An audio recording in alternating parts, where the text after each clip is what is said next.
Kling 3 hasn't launched yet, but if you've been following the signals, it's clear this isn't just another version update.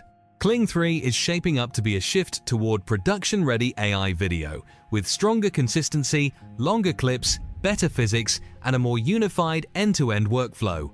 Creators are already talking about native 4K output, higher frame rates, multi-shot generation, and tighter character continuity, things that actually matter when you're creating real content, not just demos. And the interesting part? You can already see many of these foundations forming inside Higgsfield, where current Kling models, motion control, and Omni workflows are live today. So in this video, let's break down what Kling 3 really means, how it compares to Kling 2.6, what's confirmed, what's rumored, and why Higgsfield is the platform to watch as this next phase rolls out. Now, to really understand why Kling 3 matters, we first need to look at where Kling currently stands, especially with Kling 2.6. Kling 2.6 was a big step forward for AI video generation. It brought strong visual realism, cinematic shots, and even native audio generation, which solved a huge pain point creators had with lip sync and ambient sound. But at the same time, Kling 2.6 still had clear limitations. Clips were relatively short, motion could break in complex scenes, and maintaining character consistency across shots was still a challenge. It was powerful, but it still felt like a generation tool, not a full production system. And this is exactly where Kling 3 starts to feel different. Based on public updates, community discussions, and how recent Kling features have evolved, Kling 3 looks like it's being designed as a unified end-to-end AI video model, not just an upgraded version number. One of the strongest signals is the move toward workflow unification. Instead of separating video generation, motion control, editing, and refinement into different tools, Kling appears to be converging everything into one cohesive creative pipeline where generation, continuity, and transformation work together. This is something creators have been asking for a long time. Another major expectation around Kling 3 is longer and more stable video outputs. With Kling 2.6, creators usually worked within short clip limits.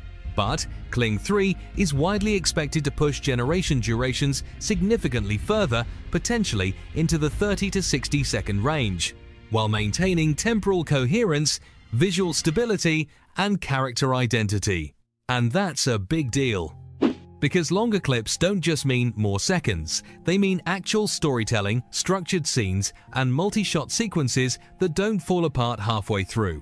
This ties directly into another key expectation: structured multi-scene generation. Instead of generating isolated clips and manually stitching them together, Kling 3 seems to be moving toward prompt-guided cinematic sequences, where camera movement, pacing, and scene flow are handled intelligently by the model itself. This is where Kling starts to feel less like an experimental AI tool and more like a cinematic AI video system. Now let's talk about visual quality, because this is where a lot of creators are especially excited. While Kling 2.6 currently caps output at 1080p, Kling 3 is expected to introduce native 4K video generation, potentially with higher frame rates like 60 frames per second. If this happens, it would push AI video far beyond social media clips and into professional use cases, advertising, branded content, storytelling, and even broadcast quality workflows. Another area where Kling 3 is expected to improve massively is physics and character interaction.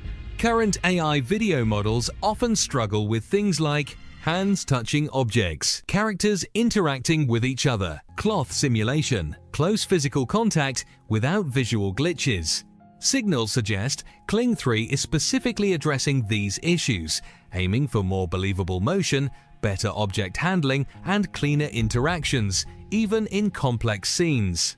And again, this isn't random speculation. Recent updates like motion control and Omni-style reasoning already show Kling moving toward better understanding of scene context, continuity, and physical logic, which strongly points to these improvements becoming more refined in Kling 3. Now here's where Higgsfield becomes extremely important for creators. Right now, Higgsfield already provides access to current Kling models, including Kling 2.6, Kling Omni, and Motion Control features all inside a creator-friendly workflow. That means creators are not just waiting for Kling 3 blindly, they're already experimenting, learning, and building workflows on Higgsfield. So when Kling 3 launches, the transition is smooth and immediate. This is a huge advantage. Instead of Kling 3 feeling like a completely new system, it feels more like the next natural evolution of tools creators are already using on Higgsfield today. And finally, let's talk about what Kling 3 actually means for creators. Kling 3 isn't just about better visuals. It represents a shift toward production-grade AI video creation. Less time fixing broken frames, less regenerating entire clips, more control, faster iteration, and more predictable results. For solo creators, this means cinematic output without massive budgets. For studios and teams, it means scaling content without scaling complexity. And for platforms like Higgsfield, it means offering creators a complete AI video ecosystem, not just a generation button. So while Kling 3 is still officially coming soon, the direction is already very clear.